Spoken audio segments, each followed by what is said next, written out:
The first thing I felt was cold. Not the kind that makes you shiver, but the kind that seeps into your bones, stealing your breath and making you feel dead. I tried to move, but something held me in place, a tight space. No light, no air, walls pressing in. My chest tightened. My fingers trembled as they brushed against smooth fabric and polished wood. That's when I felt it. The silk lining, the hard surface, the truth. I was inside a coffin, and then I heard them. Muffled voices above, sobs, a priest speaking. I wasn't dreaming. I was at my own funeral, and they were about to bury me alive. Panic took over. I screamed, pounded my fists against the coffin lid, but no one could hear me. My voice was trapped within this wooden prison, just like me. Tears burned my eyes as I tried to remember. How did I get here? The last thing I recalled was drinks with my brother Aaron. We had been celebrating something. Or had we? His voice echoed in my mind.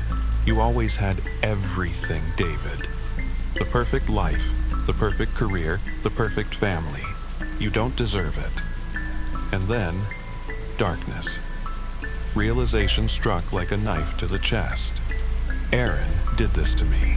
I clawed at the coffin, desperate for air. My breaths grew shallow. My heartbeat pounded like a drum in my ears. This couldn't be it.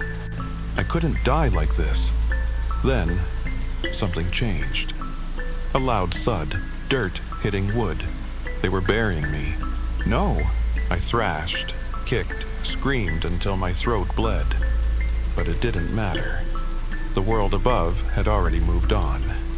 No, Aaron knew. He wanted this. I couldn't let him win. With my last bit of strength, I reached into my suit pocket. My fingers brushed against something, a lighter. Aaron must have left it there, thinking it was poetic justice, burying me with one final reminder of what I had lost. He underestimated me. I flicked it on. The coffin lit up in an eerie glow. The flame danced against my shaking hands. I knew the risk. Fire meant smoke. Smoke meant suffocation. But fire also meant hope. I took a deep breath. Then, with every ounce of rage and willpower, I lit the coffin lining on fire. The wood caught quickly.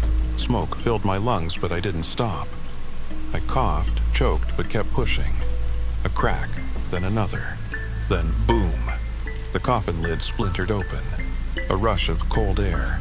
Dirt collapsed in. I dug, clawing my way up, my body screaming in pain. And then, light. Night sky. Stars blinking down at me. I gasped for air, lungs burning, my entire body trembling. I was alive, but I wasn't done. I was coming for him. Hours later, I stood outside Aaron's house, covered in dirt, bruised, but alive. I knocked. When he opened the door, his face drained of color. "Miss me, brother?" I whispered. His breath hitched. He thought he had won. But the real nightmare had just begun.